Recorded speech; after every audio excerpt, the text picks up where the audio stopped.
If you're like most photographers shooting with Canon, your Canon body, especially if it's a DSLR, may have come with a kit lens like this, a Canon 18-55mm lens, which is a good everyday shooting lens. But there are a lot of other lenses. You've got something like a fixed 24mm or 55mm lens like this, very handy. You may have a zoom lens like this, a Canon 70-300mm USM lens. Great for outdoors photography, sports.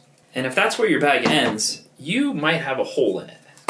And that hole, I think, could be fixed with this lens, which is the Canon 10-18mm lens.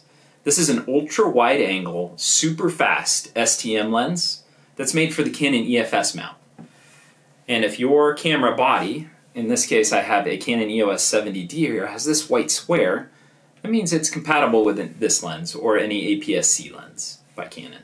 And you don't even have to take my word for it. If you look at Ken Rockwell's site, he's been reviewing camera lenses of all varieties and prices for many, many years now. He called the Canon 10-18mm STM lens the best Canon ultra-wide lens that he's used. The sharpest, smallest, lightest, and least expensive. Pretty glowing praise from someone who's I've seen review lenses up to $5,000 to $10,000. So the fact that this MSRP of this lens is around $299 makes it really, really great value no matter what body you use. First off, one thing that I really like about the Canon 10-18 is its overall versatility, despite being a bit of a unique size. What I mean by that is normally when you have a lens, especially something like the telephoto lens, like the Canon 70-300 or 75-300mm lens, the practical use for that is largely outdoors. With the Canon 10-18mm lens, you can shoot not only outdoors, but also indoors.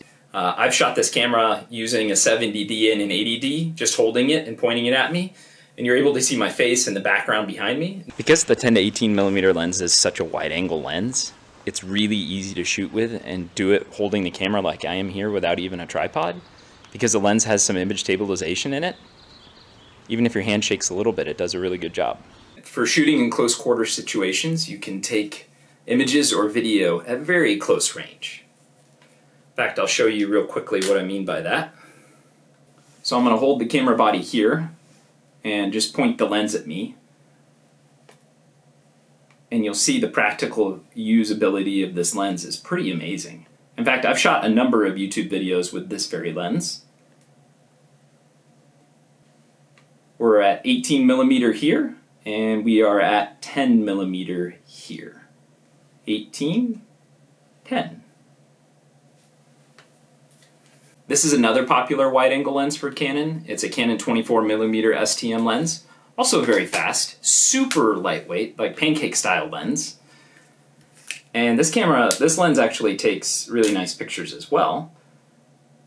And with its f2.8, depending on what you have in the background, can create some really nice background blur. So this is a good option, a little more budget-oriented. I believe the MSRP of this lens is around $129. You can check a link down below for both this lens and the 10-18. Any purchase that you make on that, a little bit of it goes back to me, and it helps me continue to make videos like this where I can inform and educate and provide some value, because I've been selling cameras now for 15 years and I've sold thousands of cameras and lenses. So I have a pretty good idea of what works and what the best values are. The reason that I like often use the 10-18 a little bit more than the 24mm is because it has a little more versatility, especially in that wide angle range. Because I'm often shooting indoors, especially at that 10mm range, you're able to really expand the angle of vision. And another way to utilize this lens is with a newer type of camera. In this case, I have a Canon EOS R50 mirrorless camera with a Canon mount adapter EF to EOS R. And I'm able to use the 10-18mm lens with the adapter on an almost brand new Canon EOS R50. Having that ultra wide angle at this price point instead of $1,000 plus really opens up some opportunities for shooting, both video and still pictures. I've done a number of videos utilizing this exact combo, and it's really worked well for me. In fact, this is the main reason why I have two of the 10-18mm lenses. Is I have one for my Canon EOS R50, and I have one for a variety of Canon bodies that I use. So I like it so much, I bought it twice. This lens utilizes 67mm lens filters, and it will accept any, including polarized ND filters, should you especially be shooting outside or want to control the lighting situations. Very handy, and you can find them affordably online as well. It's a very, very fast lens. So this lens utilizes Canon's STM, which is a step-through motor, and autofocus on this lens is basically instantaneous. If you want it to manual focus, all you have to do is switch it to manual focus on the side, and then you can adjust this manual ring here to adjust the focus. And also on the side, there's an image stabilizer switch. You can flip that from on to off if you wanted to. I generally have it set to on, and the reason for that is if your hand is shaking even a little bit, having the image stabilization engaged on the lens can really help make sure that the image is in focus. Especially in video mode, I found it to be very helpful.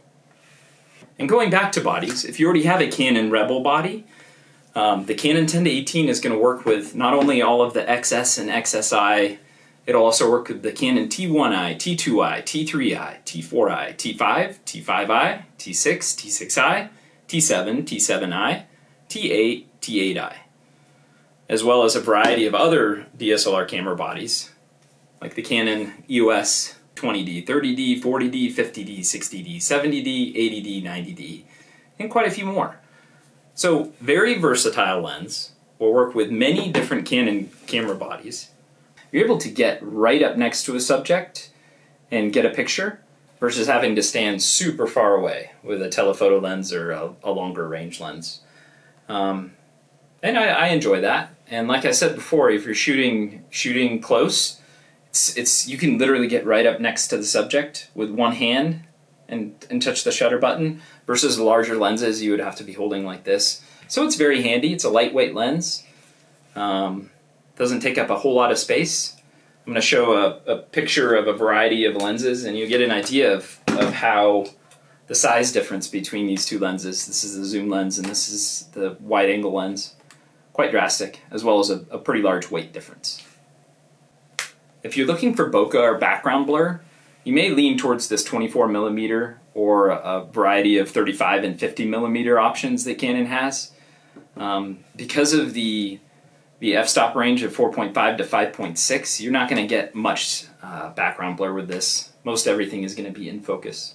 Before I started using Canon regularly, I didn't really understand what a pivotal part of my lineup, the 10 to 18mm lens, was going to be till I got one and started shooting with it, and I understood that it really broadened the scope of what I was going to be able to shoot, both with my YouTube channel as well as outdoor photography that I do.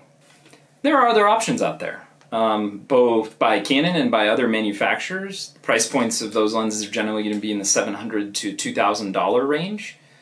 And what I found is, just because of the price point, this is a very economical lens to use on a variety of bodies, which I happen to use a variety of bodies. So for me, this was the right choice.